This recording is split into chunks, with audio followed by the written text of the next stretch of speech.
नमस्कार। आज हम बात करेंगे कि राहु और अगर मंगल ये दोनों प्लैनेट से इकट्ठे होंगे किसी की भी कुंडली में तो ये किस तरह से असर करते हैं।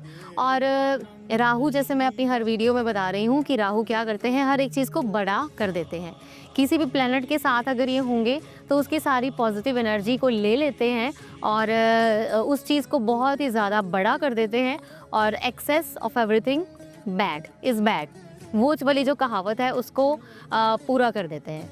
और अपनी महादशा या अंतर्दशा में ये चीज़ें सामने होती हुई नज़र आती हैं। मैंने खुद देखा है, ऐसे बहुत सारे लोग हैं जिनकी कुंडलियों में इस तरह से चीज़ें होती हैं, इस तरह के ग्रह और इस तरह की युक्तियाँ होती हैं, तो वो किस तरह से लाइफ में उनके चेंजेस आते हैं।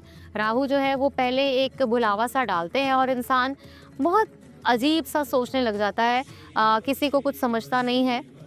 लेकिन जब धीरे धीरे राहु का प्रभाव ख़त्म होता है, राहु एक मायावी प्लैनेट है, उसकी जब माया धीरे धीरे ख़त्म होती है तो इंसान को रियलाइज़ होता है कि वो जो भी कर रहा था या जो भी सोच रहा था वो एक्चुअली में गलत था।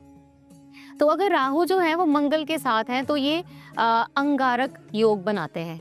अंगारक योग क्यों? क्योंकि मंगल एक अग्रेसिव प्लैनेट है। मंगल आग के साथ इसको जोड़ा जाता है, इसको गुस्से के साथ जोड़ा जाता है। तो ये अंगारक योग बनता है मंगल और राहु कुंडली में कहीं पर भी इकट्ठे हों। बहुत सारे एग्जाम्पल्स हैं, पर यहाँ पे मैं एक 10th हाउस का एग्जाम्पल आपको देना चाहूँगी। 10th हाउस में अगर किसी के भी मंगल और राहु किसी भी राशि में इकट्ठे हैं तो 10th हाउस जो है ये कर्म स्थान है, ये करियर का स्थान है।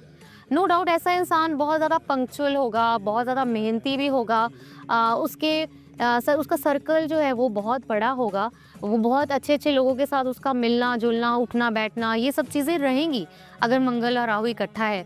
उसका डेजिग्नेशन भी हो सकता है कि काफ़ी अच्छा हो, पर यहाँ पर क्या होगा कि वो अपने गुस्से के कारण, अपने अग्रेसिव नेचर के कारण, अपनी जो एक इमीडिएट रिएक्शंस हैं उसकी लाइफ के, उसके कारण वो चीज़ अचीव नहीं कर पाएगा जो एक्चुअली में वो अचीव कर सकता था।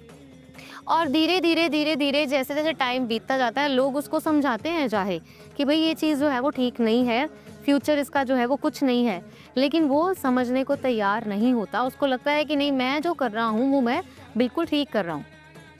तो क्या करता क्या है वो, करियर में सपोज़ किसी यूनियन बाजी में चला गया और वहाँ पे उसको नेता बना दिया गया, क्योंकि मंगल राहु 10th हाउस में है तो नेतागिरी बहुत अच्छा करते हैं ऐसे लोग। उसको नेता बना दिया गया, उसको कोई किसी चीज़ का लीडर, किसी जगह का लीडर बना दिया गया, किसी भी संस्था का लीडर बना दिया गया उसको, तो वो लीडरशिप ही करता रहता है।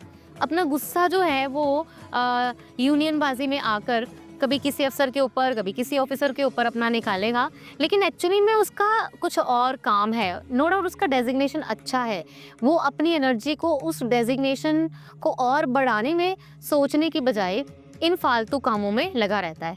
और एट द एंड उसको जाकर पता चलता है कि जहाँ पर वो अपनी एनर्जी डाल रहा था उसका तो एक्चुअली में उसको कोई फ़ायदा लाइफ में मिला ही नहीं। ऐसे ही 7th हाउस में होगा तो बहुत कंट्रोलिंग नेचर वाले हस्बैंड होते हैं या वाइफ होती है। अलग अलग जगह पे इसका अलग अलग प्रभाव है, लेकिन कहने का मतलब ये है कि राहु जो है उसका प्रभाव अपने ऊपर इतना ज़्यादा नहीं आने देना चाहिए कि वो हर एक चीज़ को खा जाए और समझ ही ना लगे कि उसको लाइफ में क्या करना है क्या नहीं करना, और जब तक समझ लगे तब तक वो टाइम जो है वो बीत चुका हुआ हो। तो इसलिए राहु जो है उसका प्रभाव कम करने के लिए यहाँ पर हनुमान जी की आराधना करनी चाहिए। ओम हम हनुमते नमः इसका जाप भी कर सकते हैं, हनुमान चालीसा का जाप भी कर सकते हैं, ताकि वो एनर्जी जो है वो सॉफ्ट रहे और जितना गुस्सा जहाँ पे डालना चाहिए, जितनी एनर्जी जहाँ पे डालनी चाहिए उतनी ही रहे।